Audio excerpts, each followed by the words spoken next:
Hallelujah.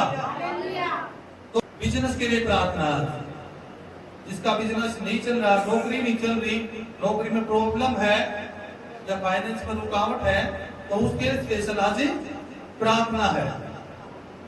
Hallelujah. तो आज जो वचन दिया जाएगा आप लोगों ने ध्यान से सुनना है, ताकि जो आज का वचन आप सुनो, जो आपका फाइनेंस है, आपकी नौकरी, आपका बिजनेस है, अगर रुकावट होगी या आपका काम नहीं चल रहा या आपका काम लग नहीं रहा या आप घर बैठे हो, बहुत सारी उलझने हैं, तो जो आज का वचन है आज आपके मार्गों को खोलेगा और आपके फाइनेंस को, आपकी जॉब को, आपके बिजनेस को ब्लेस करेगा और आपको आगे लेकर जाएगा। हालेलुया। तो आपने क्या करना है, आज के वचन को ध्यान से सुनना है और उस वचन को लागू करना है। खाली वचन को, परमेश्वर का वचन कहता है, खाली वचन को सुनने वाला धर्मी नहीं, परंतु वचन पर चलने वाला धर्मी ठहरता है। हालेलुया। बाइबल के अनुसार अगर आप अपनी जॉब के अंदर, अपने बिजनेस के अंदर तरक्की और आशीष पाना चाहते हो, तो साथ में क्या करना पड़ेगा? परमेश्वर का वचन बाइबल के अनुसार बिजनेस के लिए क्या कहता है। जो आपका बिजनेस है, आपका फाइनेंस है, आपकी जॉब है, परमेश्वर उसके बारे में क्या कहता है, आप लोगों ने ध्यान से सुनना है।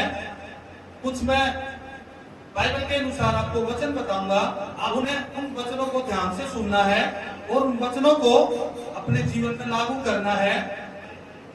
वो वचन आपके मार्गों को खोले और आपके बिजनेस को बलवंत करे। आपके बिजनेस के अंदर अगर कोई रुकावट है, आपके बिजनेस में कोई लॉस है, आप बिजनेस कर रहे हो, आपका लॉस हो रहा है, तो आज का वचन आपके बिजनेस को बलवंत करेगा। हालेलुया। पवित्र वचन के अनुसार हम देखते हैं तो बाइबल क्या कहती है। बाइबल हमें बताती है कि आप लोगों ने क्या करना है। पवित्र वचन के अनुसार जो नियम है, उन नियमों को फॉलो करना है। और बाइबल में वो नियम क्या है जो आपके आत्मिक जीवन को और आपके काम में और आपके नौकरी में, आपके फाइनेंस में वो बरकत देंगे। बाइबल क्या कहती है? सबसे पहले आपने क्या करना है, ईमानदारी और सच्चाई से। आपके अंदर एक ईमानदारी बाइबल बताती है। आप जो जॉब करते हो या बिजनेस करते हो, उस जॉब के अंदर, उस बिजनेस के अंदर आपके अंदर ईमानदारी और सच्चाई, ये दोनों चीजें होनी चाहिए। बाइबल सिखाती है कि परमेश्वर ईमानदारी से किए गए कामों को आशीष देता है। जब आप ईमानदारी से काम करते हो तो परमेश्वर का वचन कहता है तभी आपको परमेश्वर आशीष देता है। हालेलुया। परमेश्वर का वचन हम देखते हैं, नीति वचन 11 उसका 1। आप लोगों ने ध्यान से सुनना है। आप निकालने में टाइम लगाओगे तो मैं पढ़ूंगा, आप लोगों ने ध्यान से सुनना है। परमेश्वर का वचन क्या कहता है? जब आप बिजनेस करते हो, आप जॉब करते हो, तो बाइबल के अनुसार आपकी आत्मिक उन्नति के लिए, आपके बिजनेस की उन्नति के लिए ये जरूरी है क्या? एक ईमानदारी। आपके बिजनेस के अंदर ईमानदारी और सच्चाई होना जरूरी है। पवित्र वचन क्या कहता है? नीति वचन 11 उसका 1 लिखा है, छल के तराजू से यहोवा को घृणा आती है, परंतु वह पूरे बटखरे से प्रसन्न होता है। सभी कहेंगे आमीन। हालेलुया। परमेश्वर का वचन क्या कहता है कि आप जो जॉब करते हो, जो आप बिजनेस करते हो, उसमें आपको ईमानदारी और सच्चाई से रहना पड़ेगा। छल के तराजू से यहोवा को घृणा आती है। छल का तराजू कौन सा है? धोखाधड़ी। कहने का मतलब क्या है? पवित्र वचन हमें साफ साफ कहता है कि यदि आप अपने बिजनेस के अंदर या अपनी जॉब के अंदर धोखाधड़ी या मिलावट करते हो तो उससे परमेश्वर घृणा करता है। हालेलुया। लिखा छल के तराजू से यहोवा को घृणा आती है। अगर तुम बेईमानी करते हो बिजनेस के अंदर, आप झूठ से, छल से, कपट से लोगों को ठगते हो, तो परमेश्वर उसे घृणा करेगा और आपका जो बिजनेस है वो फलवंत होने से रुक जाएगा, वो फलवंत नहीं हो पाएगा। अगर आपके जीवन में कुछ ऐसी हिस्सा है, आपने किसी के साथ कुछ भी ऐसा किया है, सपोज करो मार्केट में वो चीज 10 रुपए की मिल रही है और आप उसी चीज को 15 रुपए में बेच रहे हो, तो आप क्या कर रहे हो? आप छल कर रहे हो परमेश्वर के साथ और परमेश्वर के लोगों के साथ आप छल कर रहे हो। उसी ईमानदारी से जो मार्केट रेट है उसी हिसाब से आप लोगों ने अपने बिजनेस के हिसाब से करना है। अगर आप जॉब करते हो अपने मालिक के साथ, आप ईमानदार नहीं हो। जब आप जॉब करते हो उसकी बुराई या उसकी निंदा, उसके साथ बेईमानी या धोखाधड़ी करते हो, तो परमेश्वर क्या कहता है? उससे मैं घृणा करता हूं। जो धोखाधड़ी करते हैं बिजनेस के अंदर, धोखाधड़ी करने वालों से पवित्र वचन बताता है जो मिलावट करते हैं, जो धोखाधड़ी करते हैं, जो छल करते हैं, जो ईमानदारी अपने ग्राहकों के साथ या अपने लोगों के साथ ईमानदारी से नहीं चलते, तो परमेश्वर क्या कहता है? मैं उसे घृणा करता हूं। हालेलुया। तो सबसे पहला नियम क्या है? ईमानदारी और सच्चाई। आपको बिजनेस के अंदर, जॉब के अंदर पूरी ईमानदारी से चलना है। आप किसी के पास जॉब करते हो तो अपने मालिक के साथ पूरी ईमानदारी के साथ, पूरी निष्ठा के साथ काम करना है। हालेलुया। अगर आपका बिजनेस है तो अपने ग्राहकों के साथ पूरी ईमानदारी के साथ, अच्छाई से, उसके साथ धोखाधड़ी कुछ नहीं, ईमानदारी से चलोगे तब परमेश्वर क्या करेगा? आपको आशीष देगा, आपके काम को क्या करेगा? फलवंत करेगा। सबसे पहला प्रयास कौन सा है? ईमानदारी और सच्चाई। आपके अंदर सच्चाई होनी चाहिए, ईमानदारी होनी। हालेलुया। जब आप ईमानदारी से चलते हो तो परमेश्वर आपके काम को क्या करता है? आशीष देता है और परमेश्वर को आपकी जो व्यवहार है वो परमेश्वर को पसंद आता है। हालेलुया। अगर आप छल करते हो तो परमेश्वर क्या बोल रहा है? छल के तराजू से यहोवा को घृणा आती है। अगर आप अपने कस्टमरों के साथ, अपने उस मालिक के साथ जिसके पास काम करते हो, उसके साथ धोखाधड़ी करते हो, तो क्या करता है परमेश्वर? आप लोगों से, या जो भी ऐसे काम करता है तो उनसे क्या करेगा? परमेश्वर घृणा करता है। हालेलुया। तो बिजनेस में फलवंत होने के लिए सबसे पहले आपने क्या करना है? सबसे पहले ईमानदारी लेकर आनी है। वो छल का तराजू अपने जीवन से हटाना है, यानी कि वो धोखाधड़ी। जब आप धोखाधड़ी करोगे किसी के भी साथ, जब आपका कस्टमर है, चाहे आपका मालिक है, जिसके पास आप काम कर रहे हो, जॉब कर रहे हो, या उसकी बुराई कर रहे हो, तो आपने उसको आज ही छोड़ना है ताकि परमेश्वर आपको आशीष दे। हालेलुया। लिखा परंतु वह पूरे बटखरे से प्रसन्न होता है। हालेलुया। इसका मतलब क्या है? जब हम अपने कामों में, अपने बातों में, अपने लेन देन में पूरी ईमानदारी करते हैं तो क्या करता है? परमेश्वर से प्रसन्न होता है। हालेलुया। पूरे बटखरे से, यानी कि जब आप सच्चाई से, ईमानदारी से अपने ग्राहकों के साथ और अपने मालिक के साथ जहां जॉब करते हो उसके साथ पूरी ईमानदारी के साथ रहते हो, उसके साथ काम करते हो, तो परमेश्वर आपसे प्रसन्न होता है और आपका बिजनेस जो है और आपका जो काम है उसको क्या करता है? परमेश्वर फलवंत करता है। तो आज से आपने क्या करना है? वो छल का तराजू छोड़ना है, वो छल कपट, वो जो लोगों को लूटना है या अपने मालिक के साथ दगाबाजी, धोखाबाजी। अगर आपको जॉब का टाइम दिया पर आपके मालिक ने, जो भी आप जॉब करते हो, अगर जॉब का टाइम आपका 9 बजे का है तो आपने ईमानदारी, ईमानदारी किसको बोलते हैं? 9 बजे का टाइम है तो 9 बजे पहुंचना है। अगर जहां जॉब करते हो उसने आपको बोला आपने ये काम करना है, बिना कुड़कुड़ाए आप वो काम करोगे तो क्या होता है? परमेश्वर आपको आशीष देता है और आपको फलवंत करता, आपसे प्रसन्न होता परमेश्वर। हालेलुया। अगर आप वो काम कर रहे हो और उसमें कुड़कुड़ा रहे हो तो यहोवा आपसे घृणा करेगा। क्यों? क्योंकि आपने उस मालिक को जो आपको पैसे देता है, आपकी जॉब के साथ जो आप जॉब करते हो, वो आपको आपकी सैलरी देता है, अगर उसके साथ आप एकजुट नहीं हो, ईमानदारी से नहीं चल रहे, तो क्या होता है? यहोवा आपसे घृणा करता है। हालेलुया। तो सबसे पहला स्टेप क्या है? ईमानदारी से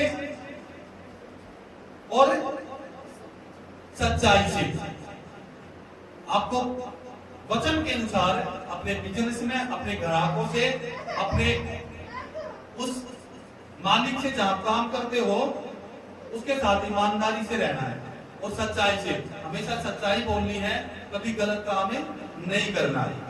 हालेलुया। जब आप ऐसा करते हो तो क्या होता है? परमेश्वर आपके काम को फलवंत करता है। हालेलुया। और दूसरा वचन क्या है? नीति वचन उसका 10 उसका 2। मैं पढ़ूंगा, आप लोगों ने ध्यान से सुनना है। दुष्टों के रखे हुए धन से लाभ नहीं होता, परंतु धर्म के कारण मृत्यु से बचाव होता है। परमेश्वर का वचन क्या कह रहा है? दुष्टों के रखे हुए धन से लाभ नहीं होता। आप लोगों को ठग के, छल कपट करके, उनको बेवकूफ बनाकर वो धन कमा तो लोगे और आपको वो धन बहुत सारा लगेगा भी कि हाँ हमने बहुत सारा धन कमा लिया। पर पवित्र वचन क्या कहता है? लिखा है उससे लाभ नहीं होता। जो आप धन कमाते हो धोखाधड़ी से, झूठ बोलकर, किसी को ठगी करके, वो बहुत सारे पैसे कमा तो लोगे आप झूठ बोल के, बेईमानी से। तो लेकिन पवित्र वचन क्या कहता है? उसका कोई भी फायदा नहीं है। वो फिर क्या होता है? या तो बीमारी में, या फिर क्यों? क्योंकि जब आप किसी के साथ बेईमानी से कमाते हो तो क्या होता है? लोग आपको बददुआएं देते हैं। सपोज करो आपका बिजनेस है, आप 10 रुपए की चीज 15 रुपए में बेच रहे हो और मार्केट में वो 10 रुपए की है, वो दूसरी जगह से लेगा तो उसको 10 रुपए की मिलेगी और आप उसको 15 रुपए की दोगे तो वो क्या बोलेगा कि 5 रुपए फालतू ले लिए, इसने मुझे ठग लिया। क्या करेगा? अंदर से बददुआ देगा। आपको 15 रुपए ज्यादा तो लगेंगे कि भाई मैंने 5 रुपए फालतू ले लिए, पर लेकिन उस धन का कोई भी लाभ नहीं है। वो जो लाभ से कमाया, जो बेईमानी से कमाया का जो धन है, वो मिट्टी में मिल जाना है।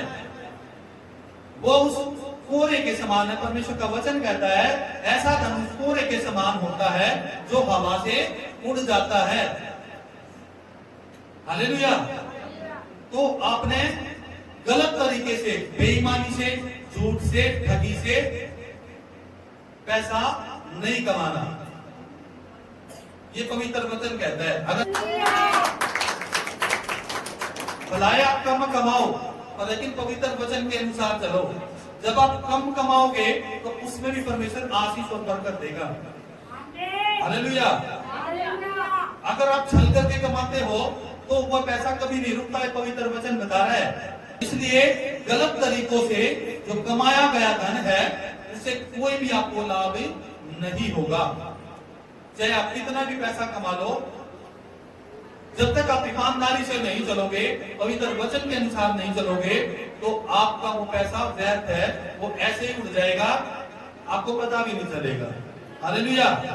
तो ईमानदारी से, जब आप ईमानदारी से चलोगे तो परमेश्वर आपको उन ईमानदारी के पैसों में आशीष देगा। तो जो परमेश्वर का वचन है क्या कहता है, अपने ईमानदारी से और सच्चाई से अपने ग्राहकों के साथ, अपने मालिक के साथ जहां काम करते हो, ईमानदारी से चलना है। बेईमानी अपने बिजनेस में नहीं दिखानी, गलत तरीके से काम नहीं करना, झूठ नहीं बोलनी और गलत तरीके से लोगों को नहीं ठगना। हालेलुया। परमेश्वर क्या कह रहा है, परंतु धर्म के कारण मृत्यु से बचाव होता है। यानी कि आपकी ईमानदारी, आपकी सच्चाई,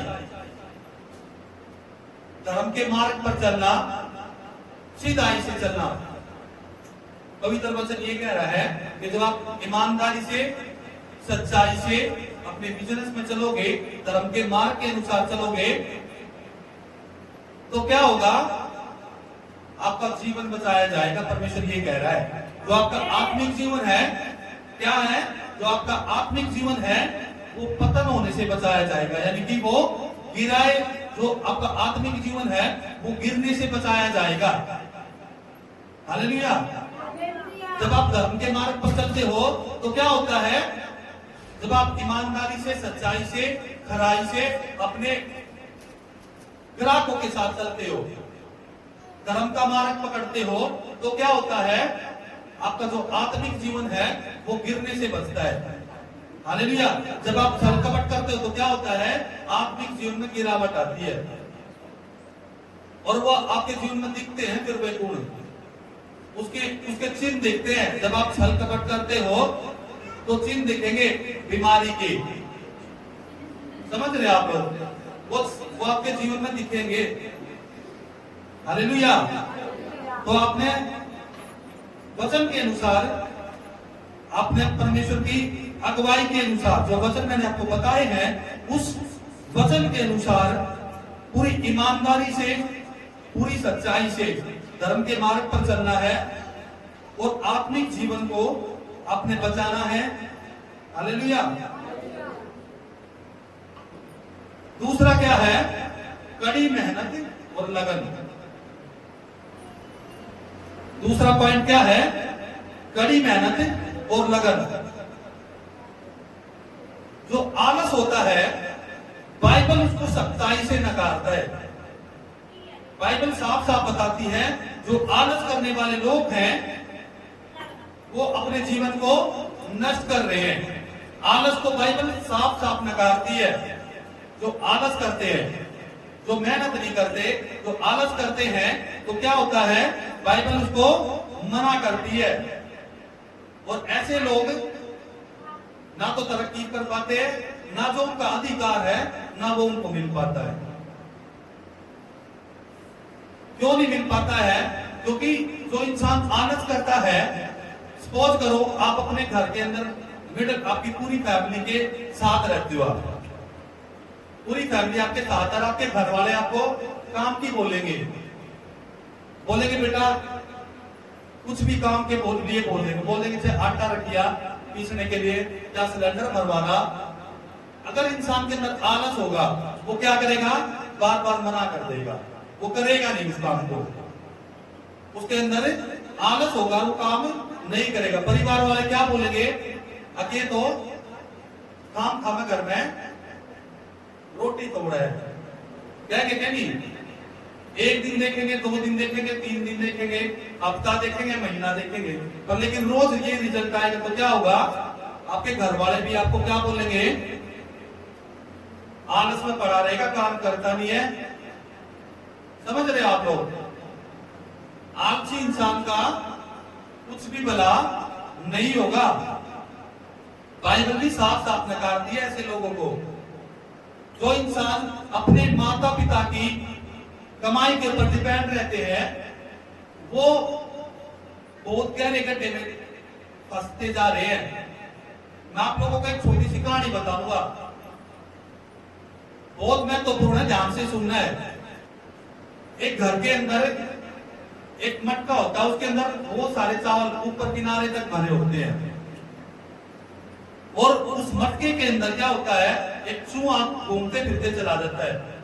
और जब वो चूहा देखता है उस मटके के अंदर बहुत सारे क्या है, चावल है, उसको क्या हुआ, मुझे खाने को मिल रहा है, वो फूला भी समाया और क्या किया उसने, उस मटके के अंदर बैठ गया और मटके के ऊपर बैठ के उस चावलों के अंदर बैठा, उनको खाता रहा और क्या हुआ, उस चावलों को खाता रहा, उन्हीं चावलों के ऊपर सोता चला गया और धीरे धीरे क्या हुआ, वे चावल घटते चले गए, वे चावल घटते चले गए और वो चावल नीचे चले गए।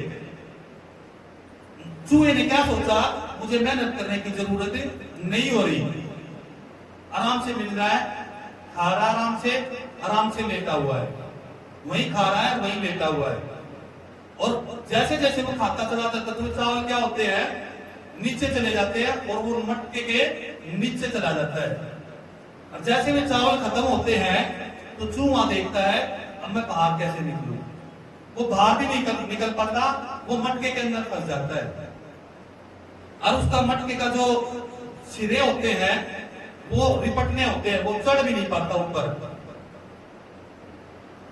और वो उसी के अंदर भूखा प्यासा वही मर जाता है। समझ आई आप लोगों को? ये जो आलस करते हैं, आलसी जो लोग होते हैं, उनके लिए ये एक सबक है। जो अपने माता पिता की कमाई के ऊपर चलते हैं तो अपने आप को उस गड्ढे में फंसाते हैं जहां से इंसान निकल नहीं पाएगा। हालेलुया। इसलिए अपने अंदर से उस आलस को खत्म करना है, नहीं तो वो आलस क्या करेगा, आपको उस गड्ढे में ले जाके गिरा देगा जहां से आप कभी नहीं निकल पाओगे। हालेलुया। पवित्र वचन हमें क्या बताता है, नीति वचन 12 उसका 24 लिखा है, कामकाजी लोग प्रभुता करते हैं परंतु आलसी बेकार में पकड़े जाते हैं। हालेलुया। इसका मतलब क्या है, कामकाजी लोग प्रभुता करते हैं, जो लोग मेहनती हैं, अनुशासित हैं और अपने काम के प्रति समर्पित होते हैं, वे क्या करते हैं, अपने जीवन में उन्नति पाते हैं। हालेलुया। और आलसी बेकार में पड़े जाते हैं, इसका मतलब क्या है, जो लोग आज के काम को कल पर टालते हैं या मेहनत से जी चुराते हैं, धीरे धीरे क्या होता है, वो दूसरों के ऊपर निर्भर हो जाते हैं। हालेलुया। बेगारी का मतलब क्या होता है, मजबूरी में या बिना मर्जी के दूसरों के अधीन रहकर काम करना, ये है बेगारी का मतलब। हालेलुया। तो इसलिए अपने अंदर से आलस को खत्म करना है और पवित्र वचन के अनुसार आपने आगे बढ़ना है ताकि परमेश्वर आपको मेहनती बनाए और आपको सक्सेसफुल बनाए। ईमानदारी, सच्चाई और मेहनती, ये आपने काम करने हैं। नीति वचन 13 उसका 4 उसमें क्या लिखा है, आलसी का प्राण लालसा तो करता है और उसको कुछ नहीं मिलता, परंतु काम का जी हष्ट हो जाते हैं। हालेलुया। आलसी का मतलब क्या है, आलसी का प्राण लालसा तो करता है, यानी कि क्या है इसका मतलब, जो आलसी व्यक्ति है उसके मन में इच्छाएं तो बहुत सारी होती है। आलसी का प्राण लालसा तो करता है, इसका मतलब क्या है, जो आलसी व्यक्ति है उसकी जीवन में इच्छाएं तो बहुत सारी होती है, बहुत बड़ी बड़ी होती है। वह अमीर बनने के सपने भी देखता है और सारी सुख सुविधाएं वो चाहता भी है। इसका मतलब ये है,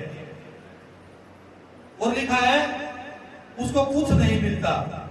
क्यों नहीं मिलता, क्योंकि जब परिणाम पाने का समय होता है तो जो मेहनत करनी चाहिए उसको, वो मेहनत क्या है, शून्य है, वो मेहनत क्या है, जीरो है। क्यों, क्योंकि मेहनत करनी उसने ना चाही। जो इंसान मेहनत नहीं करता वो फिर खाम खा के सपने बेशक देखता रहे, उसके सपने पूरे नहीं होने। हालेलुया। ये पवित्र वचन बता रहा है। परंतु कामकाजी लोग हष्ट पुष्ट हो जाते हैं। हालेलुया। कामकाजी लोग कौन से हैं? जो मेहनत करते हैं, जो अनुशासित हैं, जो अपनी योजनाएं बनाता है और उन योजनाओं को हकीकत में बदलता है। वही लोग सक्सेसफुल होते हैं, वही लोग सफलता पाते हैं। हालेलुया। आप लोगों ने बहुत सारे लोग देखेंगे, आपके क्लासमेट भी होंगे, आपके पड़ोस में भी होंगे, बहुत सारे लोग आपने देखे होंगे, आपको सक्सेसफुल भी होते हुए देखे होंगे। और आप क्या कहते हो, ये इतना सक्सेसफुल हो गया, हम वहीं पड़े हैं, इसको सरकारी जॉब मिल गई और हमें प्राइवेट जॉब कर रहे हैं। वो क्यों है ऐसा? क्योंकि जो मेहनत उस बंदे ने करी, उस मेहनत से आपने जी चुराया। जब आप मेहनत करते हो तभी आप सफलता को पाते हो। उसके स्ट्रगल को वो नहीं देख पा रहा, उसकी सफलता को देख रहा हो। उसने उस सफलता को पाने के लिए क्या क्या स्ट्रगल किए हैं, कितनी मेहनत की है, वो उसने नहीं दिखाई दी। पर लेकिन इंसान क्या देखता है? वो इंसान सक्सेस हो गया। इंसान सक्सेस कब होता है? जब मेहनत करता है। हालेलुया। इसलिए आपने क्या करना है? मेहनत करनी है, आलस से दूर भागना है। और तीसरा काम क्या है? अपने काम को परमेश्वर के लिए करना है। यानी कि इसका मतलब क्या है? जो भी काम आप करोगे, आपने क्या सोच कर करना है कि हम परमेश्वर के लिए कर रहे हैं। हालेलुया। यानी कि आपके पास कोई भी कस्टमर आ रहा है तो आप क्या सोचोगे कि हमारे पास कौन आया है? परमेश्वर आया है, हम परमेश्वर के लिए कर रहे हैं। जो आप जॉब कर रहे हो, वो आप काम कर रहे हो, वो क्या करना आपने? ये सोच कर करना है कि हम अपने परमेश्वर के लिए कर रहे हैं। हालेलुया। पवित्र वचन में हम देखते हैं तो कुलिसियों की पुस्तक उसका 3 अध्याय उसका 23 और 24 आयत में क्या लिखा है? और जो कुछ तुम करते हो तन मन से करो, यह समझकर कि मनुष्य के लिए नहीं परंतु प्रभु के लिए करते हो, क्योंकि तुम जानते हो कि तुम्हें इसके बदले प्रभु से मिरास मिलेगी। तुम प्रभु मसीह की सेवा करते हो। हालेलुया। इसलिए आपने तीसरा काम क्या करना है? जो भी काम करते हो क्या करना है? वो परमेश्वर के लिए करना है। आपके पास कोई भी आए, कुछ भी काम करो आप किसी के लिए भी, तो आपने क्या सोचना है कि हम परमेश्वर के लिए कर रहे हैं। हालेलुया। और चौथा क्या है? अपनी योजनाओं को परमेश्वर को सौंपना है। योजनाएं क्या?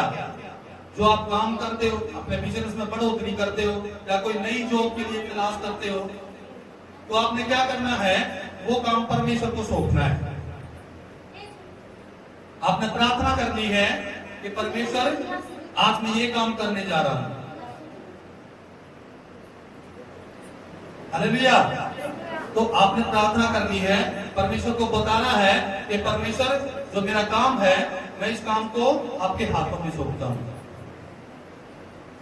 जब आप अपने काम को, अपने बिजनेस को सुबह उठते ही परमेश्वर के हाथ में सौंपते हो, तो क्या होता है? परमेश्वर आपके बिजनेस के अंदर, आपके काम के अंदर वो आशीष देता है, वो उस काम को क्या करता है? फलवंत करता है। जब आप अपने बिजनेस को परमेश्वर के हाथों में सौंपते हो, तो परमेश्वर की जो हाथ है वो ऐसे बना देंगे आपके बिजनेस को, आपको समझ नहीं आएगी, आप हैरान हो जाओगे। हालेलुया। इसलिए आपने जो भी काम करना है वो परमेश्वर की हजूरी में करना है। हालेलुया। नीति वचन 16 उसका 3 क्या कहता है? आप लोगों ने ध्यान से सुनना है। अपने कामों को हवा पर डाल दे, इससे तेरी कल्पनाएं सिद्ध होंगी। सभी कहेंगे आमीन। पवित्र वचन क्या बताता है? अपने कामों को यहोवा पर डाल दे। यानी कि जो भी आप काम करते हो, क्या आप बिजनेस करते हो, आप जॉब करते हो, आप नौकरी करते हो, पवित्र वचन क्या कह रहा है? अपने काम को परमेश्वर पर डाल दो, यहोवा पर डाल दो। हालेलुया। पवित्र वचन को जब ध्यान से सुनोगे तभी आपके जीवन में काम होगा। जो ये मैं पॉइंट बता रहा हूं, ये पॉइंट छोटे नहीं है, ये बहुत बड़ी सामर्थ के हिसाब से परमेश्वर ने दिए हैं। जब आप इन वचनों को अपने जीवन में, अपने बिजनेस में लागू करोगे तो आपका बिजनेस डेफिनेटली 100% बढ़ना ही बढ़ना है। कोई माई का लाल रोक नहीं सकता आपके बिजनेस को फलवंत होने से। अगर जो वचन मैंने आपको बताए हैं, जो बातें मैंने आपको बताई है, इन बातों को अगर आपने फॉलो कर लिया तो आपके बिजनेस को कोई नहीं रोक सकता। आपका बिजनेस बढ़ना ही बढ़ना है। किसी भी रीति से आपको कोई भी परेशानी नहीं आएगी। हालेलुया। इसलिए ध्यान से सुनो और सोना नहीं है। हालेलुया। परमेश्वर का वचन क्या कहता है? अपने कामों को यहोवा पर डाल दे, इससे तेरी कल्पनाएं सिद्ध होंगी। जो भी आप काम कर रहे हो, जो भी आप बिजनेस कर रहे हो, सबसे पहले उठ के आपने क्या करना है? उस काम को परमेश्वर के हाथों में सौंपना है और बोलना है, परमेश्वर आज मैं अपने काम को, अपनी जॉब को, अपने हर हिस्से को तेरे हाथों में सौंपता हूं। अपने ग्राहकों से मैं अच्छा रिलेशन बना पाऊं, उनसे अच्छा संबंध बन पाए, उनके साथ बहुत अच्छे तरीके से मैं लेन देन कर सकूं। ये करके आपने प्रार्थना करनी है। जब आप इस तरीके से प्रार्थना करोगे तो जो आपके ग्राहक होंगे तो उनके साथ आपके जो संबंध है वो अच्छे बने रहेंगे। हालेलुया। और क्या कह रहा है परमेश्वर? इससे तेरी कल्पनाएं सिद्ध होंगी। इसका मतलब क्या है? जो आप अपने मन में कल्पनाएं करते हैं, क्या कल्पनाएं? कि मेरा बिजनेस इतना बड़ा हो जाए कि मुझे किसी से मांगना ना पड़े। ये कल्पनाएं आपकी, परमेश्वर क्या कहता है? आपकी सिद्ध हो जाएंगी। आप अपने मन में कल्पना करते हो कि हमारा बिजनेस ऐसा हो जाए कि पूरे इंडिया के अंदर वो पहले नंबर पे, दूसरे नंबर पर, वो तीसरे नंबर पे, वो 10वें नंबर का आ जाए। पवित्र वचन कहता वो हो जाएगा। जब तुम अपने मन में कल्पना करोगे तो पवित्र वचन कह रहा है, ये मैं नहीं कह रहा। वो कब होगा? जब तुम अपने बिजनेस को, अपने कामों को यहोवा पर डालोगे, वो परमेश्वर के ऊपर डालोगे। जब तुम ऐसा करोगे तो क्या होगा? जो तुम्हारी कल्पनाएं हैं, जो तुम अपने मन के अंदर कल्पना करते हो, यानी कि आप सोचते हो मेरा जो बिजनेस है उसमें मैं 50,000 रुपये महीना कमाऊंगा। समझ रहे हो? आप सोच रहे हो मेरी रोज की 2,000 इनकम हो या मेरी 1,000 इनकम हो, तो वो होगी। ये पवित्र वचन बता रहा है। कब होगी वो? जब आप अपने कामों को इस पर डालोगे, परमेश्वर के ऊपर। पवित्र वचन क्या कहता है? ध्यान से सुनना है। नीति वचन 16:3 लिखा, अपने कामों को यहोवा पर डाल दे, इससे तेरी कल्पना सिद्ध होगी। यानी कि जो आपके मन में कल्पना है, कल्पना क्या है? कि मेरी रोज की सैलरी जो है वो 1,000 या 1,500 या 2,000, आपके मन में ये कल्पना है, तो वो कल्पना सिद्ध होगी। पवित्र वचन बता रहा है। और वो कब होगी? जब तुम अपनी कामों को, अपने बिजनेस को किस पर डालोगे? परमेश्वर के ऊपर डालोगे। समझ में आई आप लोगों को? हालेलुया। ये कौन सा काम था? चौथा काम। और पांचवा काम आपने क्या करना है? जो आप कमाई करते हो, जो आप काम करते हो, इसका जो 10वां हिस्सा है वो परमेश्वर के भवन में, जब आप देखो परमेश्वर के भवन के लिए, परमेश्वर के कामों के लिए, जब आप परमेश्वर के भवन के लिए, परमेश्वर के कामों के लिए, परमेश्वर के राज्य के लिए जब आप अपनी कमाई से जो 10वां हिस्सा देते हो, तो क्या होता है? परमेश्वर आपको बरकत देता है, परमेश्वर आपको आशीष देता है, उसको फलवंत करता है। क्यों बोल रहा हूं मैं ऐसे? क्योंकि पवित्र वचन में, पूरी बाइबल के अंदर ये एक ऐसा स्थान है जहां परमेश्वर कहता है कि कि ऐसा करके तुम मुझे परखो। तो परमेश्वर क्या करेगा? आपके काम को, आपके बिजनेस को ऐसा बढ़ाएगा, ऐसा फलवंत करेगा। परमेश्वर कहता है मैं तुम्हारे लिए आकाश के झरोखे खोलकर तुम्हारे ऊपर अपरंपार आशीषों की बारिश करूंगा। जब आप अपनी कमाई से जब 10वां हिस्सा निकालते हो तो आपका फाइनेंस, आपको पता है फाइनेंस में रुकावट क्यों आती है? जब आप अपनी कमाई से परमेश्वर के कामों के लिए नहीं निकाल पाते, जब आप 10वां हिस्सा निकालते हो तो परमेश्वर आपको आशीष और बरकत देता है, आपको इतना फलवंत करता है, इतना ब्लेस करता है परमेश्वर आपको। क्यों? क्योंकि आप अपनी कमाई से क्या करते हो? परमेश्वर के कामों के लिए निकालते हो। ये क्यों कह रहा परमेश्वर? परमेश्वर इसलिए कह रहा है कि आपका जो काम है, आपका जो बिजनेस है, उसमें परमेश्वर को आप पहला स्थान देते हो या नहीं देते हो। ऐसा करके तुम क्या करते हो? अपने अपने फाइनेंस के अंदर परमेश्वर को पहला स्थान देते हो। और परमेश्वर क्या कहता है? जब तुम मुझे पहला स्थान देगा तो मैं तेरे लिए सब कुछ सिद्ध कर दूंगा। हालेलुया। जब आप अपनी कमाई से 10% परमेश्वर के भवन के लिए, परमेश्वर के कामों के लिए निकालते हो तो क्या होता है? जो आपका 90% बचता है उसको परमेश्वर इतनी आशीष देता है, इतना फलवंत करता है, आपका 1% भी नुकसान नहीं हो पाता। हालेलुया। परमेश्वर क्या कहता है? जब आप परमेश्वर के कामों के लिए निकालते हो 10वां हिस्सा तो परमेश्वर उस 10वें हिस्से को आशीष देता है। परमेश्वर क्या कहता है? मैं तुम्हारे नाश करने वालों को ऐसा ढूंढूंगा, वह तुम्हारी भूमि की उपज को नष्ट नहीं करने पाएगा। यानी कि कौन? जो आपकी कमाई को गलत तरीकों से इस्तेमाल करवाता है, यानी कि नुकसानों में, बीमारियों में। ये सारे काम क्या होता है? आपका फाइनेंस ब्लेस कब होगा? जब आप परमेश्वर के भवन में अपनी कमाई से 10वां निकालते हो। इससे पता है क्या समझ आती है? जो 10वां निकालते हैं तो परमेश्वर के वचन के अनुसार परमेश्वर कहता है कि तुम मुझे पहला स्थान देते हो अपने फाइनेंस के अंदर। जब आप परमेश्वर को पहला स्थान देते हो तो परमेश्वर आपके फाइनेंस की जिम्मेवारी लेता है, आपके काम में बरकत देता है। जब आप परमेश्वर के भवन के लिए 10वां निकालते हो तो आपको छुट्टी मांगने की जरूरत नहीं पड़ेगी। विश्राम दिन वाले दिन परमेश्वर अपने आप छुट्टी दिलाएगा आपको, अपने आप आपको जॉब के लिए ऑफर आएंगे, आपका फाइनेंस इतना ब्लेस करेगा परमेश्वर, तुम्हें किसी से मांगने की जरूरत नहीं पड़ेगी। अगर फाइनेंस में बढ़ना है तो क्या करना है? उन 4 कामों के साथ साथ जो मैंने आपको बताए हैं उनके साथ ये 5वां काम करना बहुत जरूरी है। अगर आप ऐसा नहीं करते तो क्या करते हो? परमेश्वर को अपने फाइनेंस के अंदर पहला स्थान नहीं देते। इसका मतलब क्या है कि आपके लिए परमेश्वर से बढ़कर क्या है? फाइनेंस है। हालेलुया। इसका मतलब क्या है? आपके लिए फाइनेंस ज्यादा अहमियत है,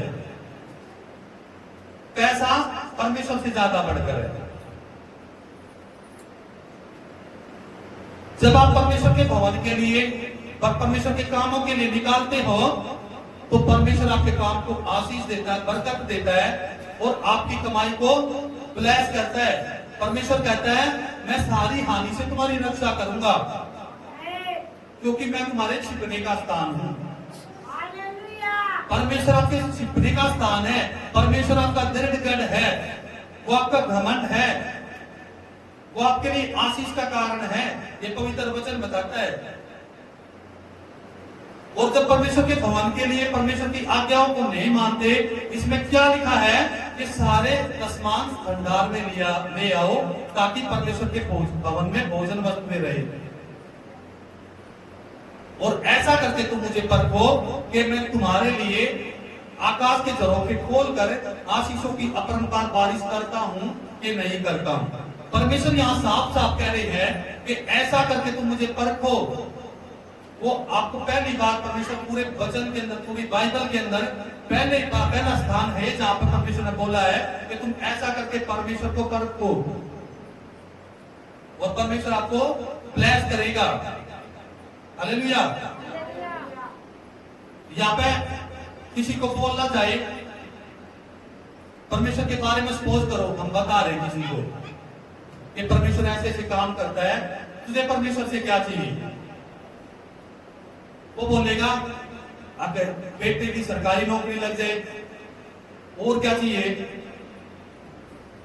घर में बरकत आ जाए, फाइनेंस में बरकत आ जाए, अच्छी नौकरी मिले। और क्या चाहिए? घर में सुख शांति आ जाए। और क्या चाहिए? अच्छा रिश्ता हो जाए। और क्या चाहिए? घर का लड़ाई झगड़ा खत्म हो जाए। और क्या चाहिए? अच्छी शादी हो जाए। समझ रहे हो? सब लोग क्या क्या बोल रहे हैं? सिर्फ अपने लिए। परमेश्वर की चिंता है ही नहीं कि परमेश्वर को क्या चाहिए।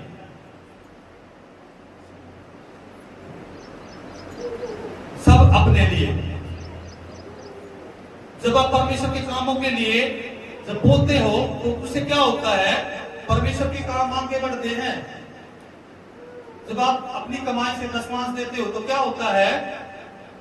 जो परमेश्वर के काम है, जैसे सुसमाचार हो गया, जैसे आप परमेश्वर के भवन में आते हैं, खाना बनाते हैं, लोग खाते हैं, आशीष पाते हैं, और लोग दूर दूर तक आते हैं। इस भवन का किराया होता है, उस किराए में आपके जो कमाई के पैसे होते हैं वो जब उसमें मिलते हैं तो क्या होता है? आप लोगों को आशीष देता परमेश्वर। क्यों?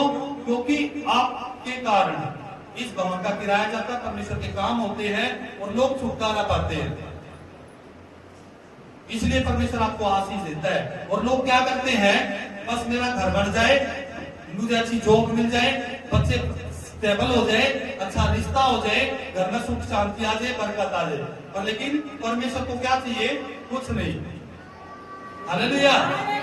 इसलिए जो आप लोगों को बताया गया है उसके लिए आपने आपके वचन के अनुसार जो 5 काम मैंने बताए हैं वो 5 काम आपने करने हैं।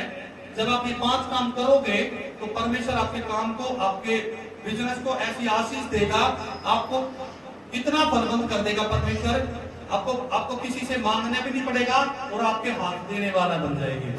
हालेलुया। तो परमेश्वर आप सभी को बहुत सारी आशीष दे और आपके जीवन में बड़े बड़े काम करे और आपके हाथों को परमेश्वर देने वाला बनाए।